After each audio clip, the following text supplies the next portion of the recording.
حضرت خدیجۃ الکبریٰ رضی اللہ تعالیٰ عنہ کے ساتھ نبوت سے پہلے ہی نکاح ہو گیا، اور نکاح کی وجہ یہ بنی کہ انہوں نے حضور صلی اللہ علیہ وسلم کو اپنے مال پر تجارت کے لیے ملک شام بھیجا، اور حضرت خدیجہ چونکہ خاتون تھی، مالدار تھیں، اور کسی نہ کسی مرد کے ساتھ شراکت کر کے اس کو بھیج دیتی تھیں تجارت کے لیے، تو اس دفعہ رسول اللہ صلی اللہ علیہ وسلم کو بھیجا، اپنا غلام میسرہ بھی ساتھ کر دیا۔ جب واپس آئے تو ایک تو اس دفعہ نفع زیادہ آیا آپ صلی اللہ علیہ وسلم کی تجارت سے، اور دوسرا انہوں نے حضور صلی اللہ علیہ وسلم کے سفر کی جو کارگزاری سنائی، اس سے معلوم ہوا کہ یہ کوئی عام معمولی انسان نہیں ہے، ان کی شان کچھ اور ہے۔ کبھی اوپر بادل آ کے سایہ کر رہے ہیں، کبھی درخت سجدے کر رہے ہیں، کبھی راہب نے بڑی بڑی بشارتیں سنائیں، تو حضرت خدیجہ بڑی متاثر ہوئیں، اور ان کے 2 جگہ سے پہلے بیوہ ہو چکی تھیں،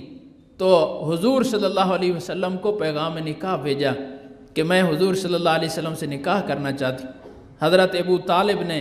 حضور صلی اللہ علیہ وسلم کو آمادہ فرما لیا کہ اگر آپ تیار ہیں تو ٹھیک ہے، آپ بھی ان سے نکاح کر لیں۔ چنانچہ حضور صلی اللہ علیہ وسلم کا نکاح ہوا حضرت خدیجۃ الکبریٰ رضی اللہ تعالی عنہ کے ساتھ۔ یتیم ہیں،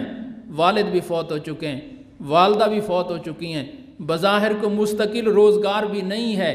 لیکن 20 اونٹ مہر مقرر ہوئے۔ 10 اونٹ اس وقت دیت تھی، یعنی کوئی انسان غلطی سے اگر کسی کو قتل کر دے تو اس کی دیت اس وقت کے رواج میں 10 اونٹ تھی، تو 20 اونٹ کتنی بڑی مالیت ہے، کتنی بڑی قیمت ہے کہ آپ صلی اللہ علیہ وسلم کا یہ مہر مقرر ہوا 20 اونٹ ایک روایت کے مطابق، اور حضرت ابو طالب نے نکاح پڑھایا، خطبہ پڑھایا اور نکاح ہو گیا۔ اس سے میں عرض یہ کرنا چاہتا ہوں کہ شادی میں شریعت نے جو خرچے ہیں وہ 2 ہی رکھے ہیں، یا حق مہر کا خرچہ ہے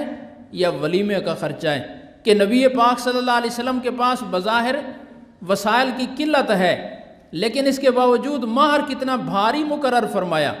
کہ 20 اونٹ مہر مقرر کر دیے۔ اور آج ہمارا حال یہ ہے کہ پٹاخے میں 40-50 ہزار کے پٹاخے اڑا دیے، اور 40-50 ہزار ان باجوں والوں کو دے دیا، اور جب مہر رکھنے کا وقت آتا ہے تو پوچھتے ہیں مولوی صاحب کم از کم کتنا ہو جاتا ہے؟ 2500 میں کم چل جاتا ہے، 2500 مہر رکھ لیں۔ اس شریعت کا اصل خرچہ تو مہر ہی ہے۔ یہ پٹاخے چھوڑنا یہ کوئی شادی کا حصہ نہیں ہے، یہ تو گناہ ہے۔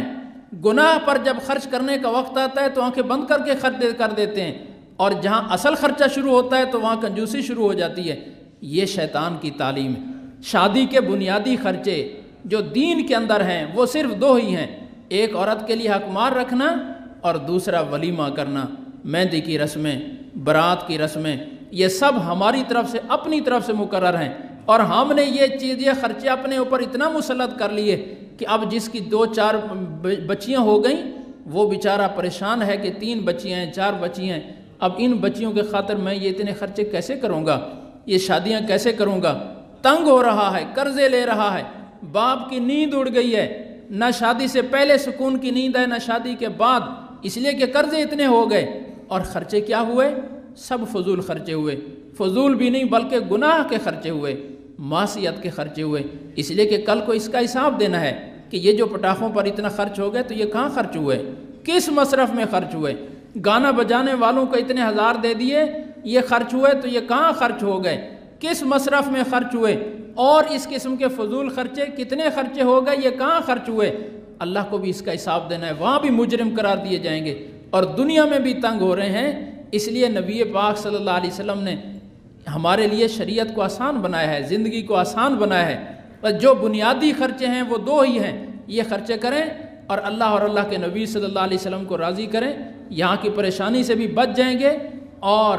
اللہ بھی راضی ہو جائے گا، اور انسان کو پریشان بھی نہیں ہونا پڑے گا کہ میرے اتنے بچے اور بچیاں تو میں شادی کہاں سے کروں۔ اس لیے نبی پاک صلی اللہ علیہ وسلم نے فرمایا اللہ نے مجھے اعلیٰ تعلیم کی اخلاق کے لیے اعلیٰ اخلاق کی تعلیم کے لیے اللہ نے مجھے بھیجا ہے تاکہ میں ان اخلاق کو مکمل کروں۔ اللہ پاک بات سمجھنے کی عمل کی توفیق عطا فرمائے۔